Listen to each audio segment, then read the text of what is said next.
গিয়ে দেখেন ওই বাজারের মধ্যে, ওই যে দেখেন বাজারের মধ্যে কত লোক কেনা বেচার মধ্যে লিপ্ত। কি কথা ঠিক না? বেহুদা আড্ডার মধ্যে ব্যস্ত, গল্প গুজবের মধ্যে মত্ত হয়ে আস।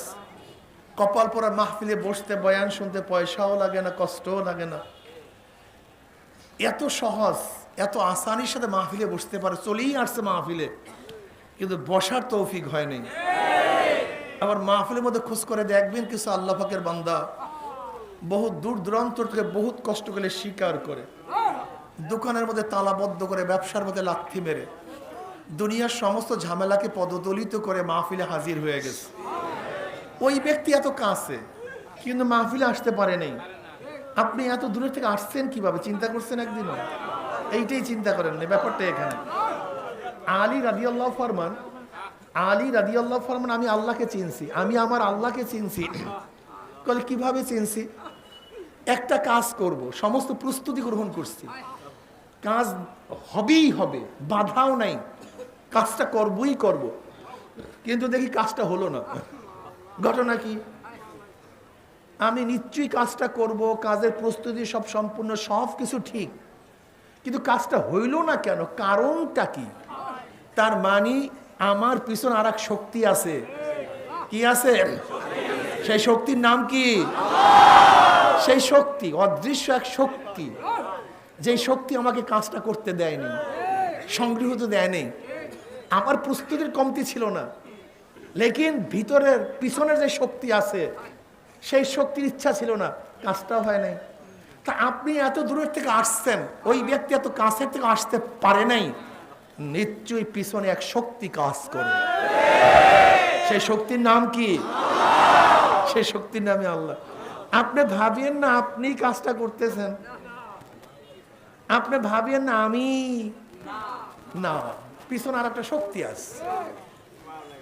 وعن معاوية رضي الله عنه قال قال رسول الله صلى الله عليه وسلم من يريد الله بخير يفقهه في الدين وإنما أنا قاسم الله يؤتي। নবী আলাইহিস সালাতু ওয়াস সালাম ফরমান, আল্লাহ পাক যাকে পছন্দ করেন, যার কল্যাণকামী, তাকে দ্বীনের বুঝ দান করেন। কে বুঝদান? কে? কাসিমুন, আমি তো বন্টনকারী। আল্লাহ ইউতি, আল্লাহ আমাকে দেয়। আল্লাহ আমাকে যে ইলম, মারিফাত, প্রজ্ঞা, জ্ঞান দেয়, আমি শুধু ছড়িয়ে দেই, বন্টন করি, কিন্তু কাকে হেদায়েত দিবে, কাকে হেদায়েত দিবে না, এই ফয়সালা আমার কাছে না। এই ফয়সালা কার কাছে? এই ফয়সালা আল্লাহর কাছে। আল্লাহ পাক যাকে ইচ্ছা হেদায়েতের মালা পরায়া দেন, যাকে ইচ্ছা মাহরুম করিয়া দেন। কি কথা ঠিক না? একটা প্রশ্ন করতে পারেন, হুজুর হেদায়েতের মালিক যেহেতু আল্লাহ, তাই আপনাদের কাছে আসি, এই গরমের মধ্যে দোকান বন্ধ করে, ব্যবসার মধ্যে লাথি মেরে, দুনিয়ার সমস্ত ঝামেলাকে পদদলিত করে এখানে আসার দরকারটা কি? এখানে আসবো কেন? আল্লাহ পাক তো আমার ঘরেও হেদায়েত দিতে পারেন, কোনো সন্দেহ নেই, দিতে পারেন, কিন্তু এখানে আসবো কেন? একটা প্রশ্ন আছে কি নেই? এই ঘাম ঝরাবো কেন? এত গরমের মধ্যে বসে থাকবো কেন? এত সাধনা করব কেন? মারাত্মক প্রশ্ন। কি কথা ঠিক না? দেখেন, খুব ভালো মতো বুঝবেন এই কথাটা, কিয়ামত পর্যন্ত মনে রাখবেন। হাজারো প্রশ্নের জবাব হয়ে যাবে, হাজারো প্রশ্নের জবাব হয়ে যাবে ইনশাআল্লাহ, আল্লাহ যদি কবুল করেন। দেখেন, সমস্ত নবীদেরকে আল্লাহ পাক হেদায়েত দেন ডাইরেক্ট। কোন নবী কার মাধ্যমে, কার বয়ানের মাধ্যমে, কার দাওয়াতের মাধ্যমে ঈমান আনেন নাই। কোন নবী কার দাওয়াতের মাধ্যমে নামাজ ধরেন নাই। কোন নবী দাওয়াতের মাধ্যমে আল্লাহকে চিনেন নাই। সমস্ত নবী এবং রাসূলদেরকে আল্লাহ পাক হেদায়েত দেন ডাইরেক্ট। কে দিছেন? বেলা ওয়াসিতা, কোনো ওয়াসিতা নাই, কোনো মাধ্যম নেই, ডাইরেক্ট হেদায়েতের মালা আল্লাহ পাক পরায়া দিয়েছেন। আমার নবীকে হেদায়েত দিছে কে? ডাইরেক্ট। কথা ঠিক না? ঈসা আলাইহিস সালাতু ওয়াস সালাম হেদায়েত দিছে কে? ডাইরেক্ট। মুসা আলাইহিস সালাতু ওয়াস সালাম কে? এরকম না যে মুসা আলাইহিস সালাতু ওয়াস সালাম অমুক মাজলিসে গিয়া তারপর অমুকের বয়ান শুনিয়া তারপর কলেমা পড়ছে, ব্যাপারটা এরকম ঘটে নাই। সমস্ত নবী এবং রাসূলদেরকে হেদায়েত দেন মাওলা ডাইরেক্ট। এইমাত্র আমরা বললাম যে আল্লাহ পাক রব্বুল আলামিন ডাইরেক্ট, হেদায়েত দান বেলা ওয়াসিতা মাধ্যম ব্যতীত নবীদেরকে। আমার নবীকে আল্লাহ পাক হেদায়েত দিয়েছেন ডাইরেক্ট, কিন্তু আবু বকর হেদায়েত পেলেন কিভাবে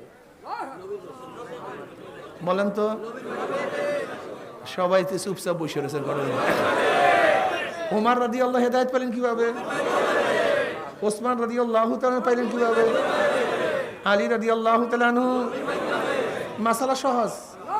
যেই মাওলা পাক রব্বুল আলামিন আল্লাহ নবীকে ডাইরেক্ট হেদায়েত দিতে পারলেন, সেই মাওলাকে আবু বকর ওমর ওসমানকে ডাইরেক্ট হেদায়েত দিতে পারতেন না?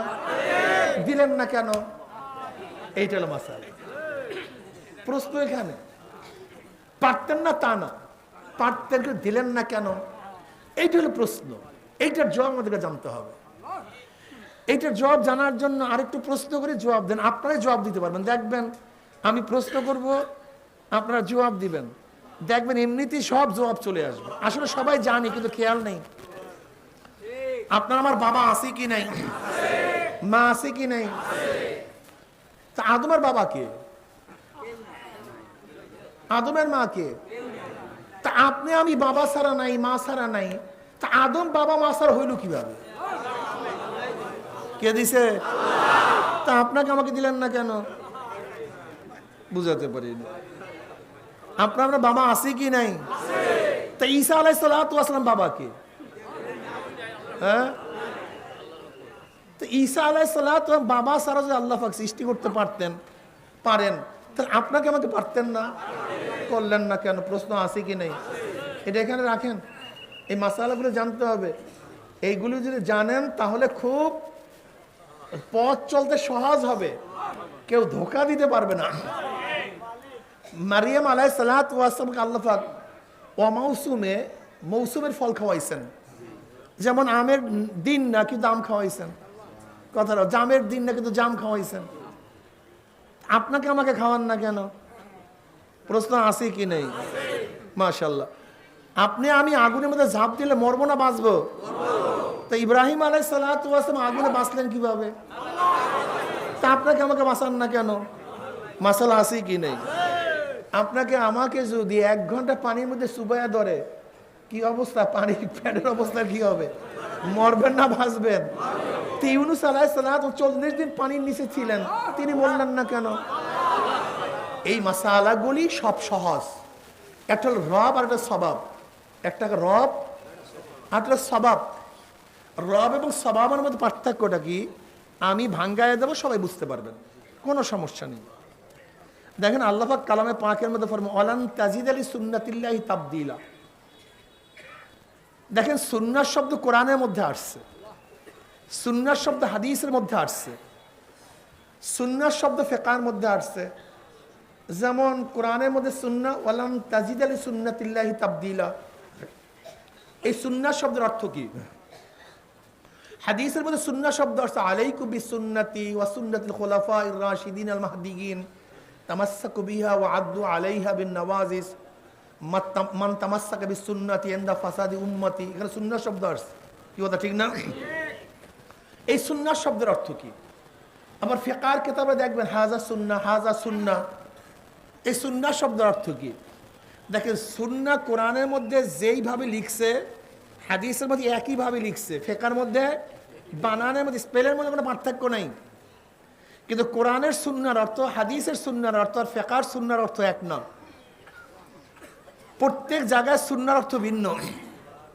কোরআনের সুন্নাহর অর্থ কি? ওয়ালান তাজিদা লিসুন্নাতিল্লাহি তাবদীল। এর উপরে হুজ্জাতুল বালিগার মধ্যে হযরত শাহ ওয়ালিউল্লাহ মুহাদ্দিস দেহলভী রাহমাতুল্লাহ ব্যাপক আলোচনা করছেন এই সুন্নাতের অর্থটা কি।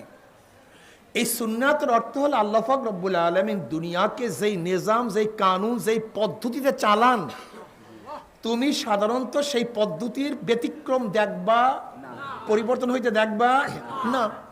আল্লাহ পাক গোটা দুনিয়াটাকে নিজামের মধ্যে চালান, কানুনের মধ্যে চালান, পদ্ধতির মধ্যে চালান, একটা সিস্টেমের মধ্যে চালান।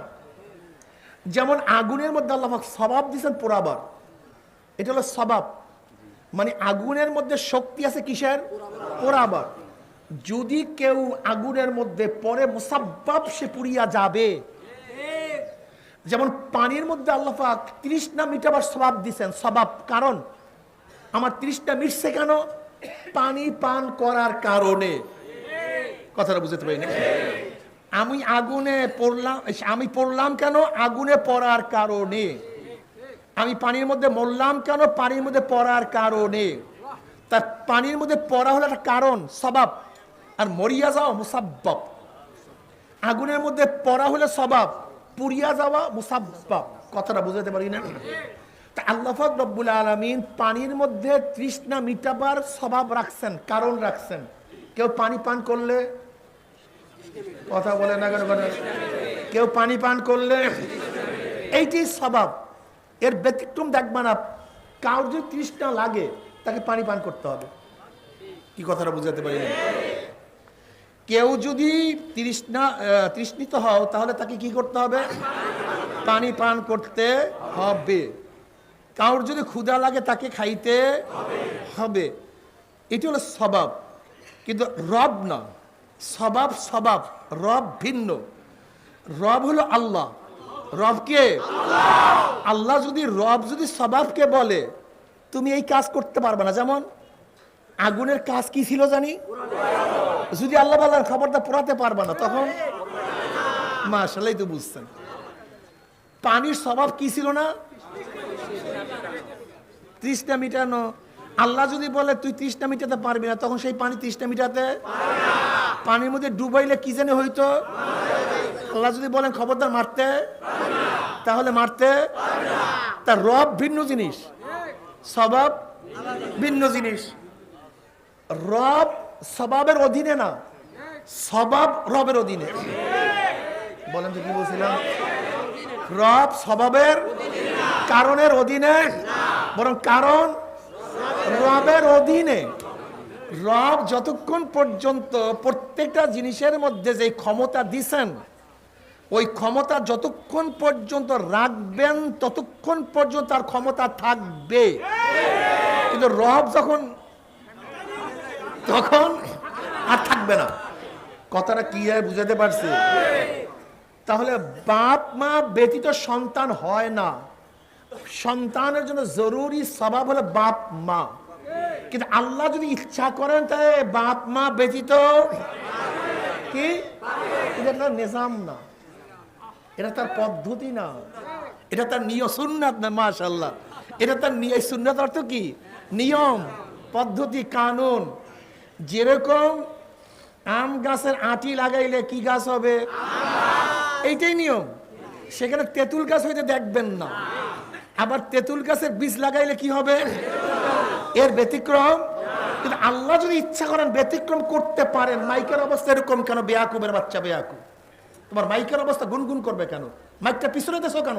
বেয়াকুব, দুই হাত সামনে দিতা, তাই সাউন্ড দিতে পারতা। এত গাদাদেরকে বুঝাই যে মাইক দুই হাত সামনে দিলে সাউন্ড দিতে পারবা না। কঠিন মাসালা বুঝাইতেছে আর মাইক গুনগুন করে মেজাজ খারাপ করতেছে বারবার। আল্লাহুম্মা সাল্লি আলা মুহাম্মাদিন নবী। আবার ফেসবুক আলাদা দেখবেন, এই রাগ করছি না, এটা সারিয়ে দেবে। দেখ হুজুরের কি রাগ। জালেমের গোষ্ঠী কয়জন ফেসবুক আলা জান্নাতে, এরা কয়জনের জান্নাতে যায় আমি জানি না, কয়জনের জান্নাতে।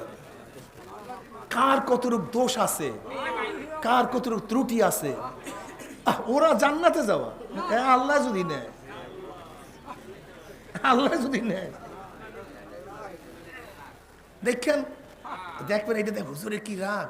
অথচ আমি একটা কঠিন মাসালা পড়াইতেছেন, মাইক আমাকে ডিস্টার্ব করার কারণে আমার মেজাজের অবস্থাটা কি এটা তো আমি জানি, অন্য কেউ জানে না। এটা কত কঠিন মাসালা যে এটা মাদ্রাসা পড়াইতে আমার জীবন শেষ হয়ে যায়, আর এটা আমি আম মানুষকে বুঝাইতিস, ঘাম বাইর হয়ে গেছে এটা বুঝাইতে আমার। কেন এইটা যদি বুঝেন তাহলে এত সহজ হবে দিনের পর চলতে, যা বিশ্বাস করতে পারবেন না। তাহলে আল্লাহ পাক রব্বুল আলামিন বাপ মা ব্যতীত সন্তান তৈরি করতে পারেন কি পারেন না? তা আপনি আমি হইলাম না কেন? একসাথে বলেন নাই কিন্তু, ঘটনা কি মানে নিয়ম না, বলেন কি না? পারেন কি পারেন না? মাশাআল্লাহ। এবার আনসান তো আল্লাহ পাক নবীদেরকে হেদায়েত দিয়েছেন, আবু বকরকে ডাইরেক্ট দিতে পারতেন কি পারতেন না? দিলেন না কেন? মাশাআল্লাহ, মাশাআল্লাহ। এই তো বুঝতে পারলাম, মাসালা তো সহজ, এটা নিয়ম না, পারতেন না তা না। আইয়ুব নবী আলাইহিস সালাতু ওয়াস সালাম 18 বছর অসুস্থ ছিলেন, 1-2 বছর না, কত বছর? কোনো ঔষধ খান নাই তিনি। বারবার শয়তান চেষ্টা করছিল ঔষধ খাওয়ার জন্য, কিন্তু সে ঔষধ খায় না 18 বছরের মধ্যে। তাওয়াক্কুলের অবস্থা বুঝান তো কোন পর্যায়ে। তা আল্লাহ পাক 18 বছর পরে তাকে সুস্থ করছেন কি করেন নাই? কিন্তু আপনি আমি ঔষধ খাওয়াবে তো সুস্থ হই না কেন? কথা বলেন না কেন? এটা আল্লাহ পাকের সুন্নাত না, এটা আল্লাহ পাকের নিজাম না, সুন্নাত না। আল্লাহ পাকের সুন্নাত কি? সুন্নাত হলো তুমি ঔষধ খাবা, আল্লাহ পাক রব্বুল আলামিন তোমাকে সুস্থ করবেন। আল্লাহ পাকের নিজাম কি? তুমি পানি পান করবা, তোমার তৃষ্ণা মিটাবেন। আল্লাহ পাকের নিজাম কি? তুমি খানা খাবা, তোমার ক্ষুধা মিটাবেন। কথা ঠিক না? আল্লাহ পাকের নিজাম কি? তুমি বিবাহ শাদী করবা, তোমাকে বাচ্চা দিবেন। আল্লাহ পাকের নিজাম কি? তুমি ব্যবসা করবা, তোমাকে ধনী বানাবেন। বুঝাতে পারি নাই? সুস্থ করার মালিক কে? ঔষধ খেলেন কেন? ওসিলা, জোরে বলেন। ওসিলা সুন্নাত। ওসিলা মানে, ওসিলা মানে নিয়ম, ওসিলা মানে মাধ্যম। কি কথা ঠিক না? সুস্থ করার মালিক কে? ঔষধ খেলেন, ওসিলা। সুস্থ করার মালিক কে? ডাক্তার কাছে গেলেন, রেজেকের মালিক কে? চাকরি করলেন, রেজেকের মালিক কে? কৃষি করলেন, হেদায়েতের মালিক কে? এখানে আসছেন, মাশাআল্লাহ, হেদায়েতের মালিক কে? বয়ানে গেছেন, হেদায়েতের মালিক কে? পীরের কাছে গেছেন। হ্যাঁ, মাধ্যমে হেদায়েত হয়, কিন্তু যার কপালে হেদায়েত আছে সে হেদায়েত, যার কপালে, যেমন হযরত আবু হুরায়রা রাদিয়াল্লাহু তাআলা আনহু, নবী আলাইহিস সালাতু পড়বেন না সাল্লাল্লাহু আলাইহি ওয়াসাল্লাম, ইয়া নবী আল্লাহ, ইয়া রাসূলুল্লাহ, আমার ছেলে, আমার মা মুশরিক, আমি তার ছেলে, আমার মা ঈমান আনে নাই, আমি তো ঈমান আনছি, কিন্তু আমি ঈমান আনার কারণে আমাকে এত বকাবকি করে এবং আপনাকে শুদ্ধ বকাবকি করে যা আমি সহ্য করতে পারি না, কিন্তু মা আমি কি করব? একটু আল্লাহর কাছে হাত তুলেন না, ইয়া নবী আল্লাহ, যেন আল্লাহ পাক তাকে ঈমান দান করেন। নবী আলাইহিস সালাতু ওয়াস সালাম কাছে আরজি করছে, নবী আলাইহিস সালাতু ওয়াস সালাম দোয়া করবেন, হাত তুলবেন। আবু হুরায়রা রাদিয়াল্লাহু পয়রা দৌড়, বাড়ির দিকে দৌড়, জোরে দৌড়। পথের মধ্যে মানুষ জিজ্ঞাসা, আবু হুরায়রা কোথায় যাও? দৌড়ে দিছো কেন? এরকম পাগল হয়ে গেছো কেন? আমাকে বাধা দিও না, আমাকে থামায়ও না। আমার মার জন্য, আমার নবী হেদায়েতের জন্য দোয়া করবেন। আমি দৌড়াইতেছি, দেখি আমার নবীর দোয়া আমার ঘরে আগে পুষে না, আমি ঘরে আগে বুঝতে পারি। দৌড়াইতেছি এর জন্য। আবু হুরায়রা রাদিয়াল্লাহু তাআলা রওয়ায়াত করেন, আমি ঘরে গেলাম, সালাম দিলাম, ঘরের থেকে সালামের জবাব আসছে। আমি বুঝতে পারছি যে আমি আগে পুষতে পারি, নবীর দোয়া ঘরে আগে পুষিয়ে গেছে। অর্থাৎ আল্লাহ পাক আমার মাকে হেদায়েত নসিব করছেন, ঈমান দান করছেন। এখন আমার প্রশ্ন হলো এই, আবু হুরায়রা রাদিয়াল্লাহু তাআলা আনহুর মার জন্য, আনহুর মার জন্য দোয়া করার সাথে সাথে আল্লাহ পাক রব্বুল আলামিন দোয়া কবুল করছেন, কিন্তু আবু তলেবের জন্য এত দোয়া করলেন, সে দোয়া কবুল হলো না কেন? মাসালা বুঝাতে পারছি?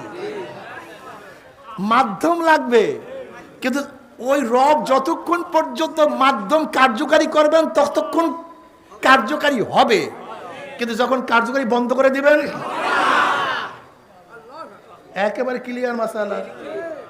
দেখেন নবী আলাইহিস সালাতু ওয়াস সালাম দুই জামাতা, উতবা ও তায়বা, উম্মে কুলসুম ও রুকাইয়া রাদিয়াল্লাহু আনহুমাদের স্বামী, আবু লাহাবের দুই সন্তান, নবীর দুই জামাতা বেঈমান, ঈমান নিয়ে কবরে যেতে পারেনি। অথচ ওয়াইস করনি রহমাতুল্লাহ আলাইহি ইয়ামানে আমার নবীকে দেখেন নাই, তার ঈমান নসিব হয়ে গেছে।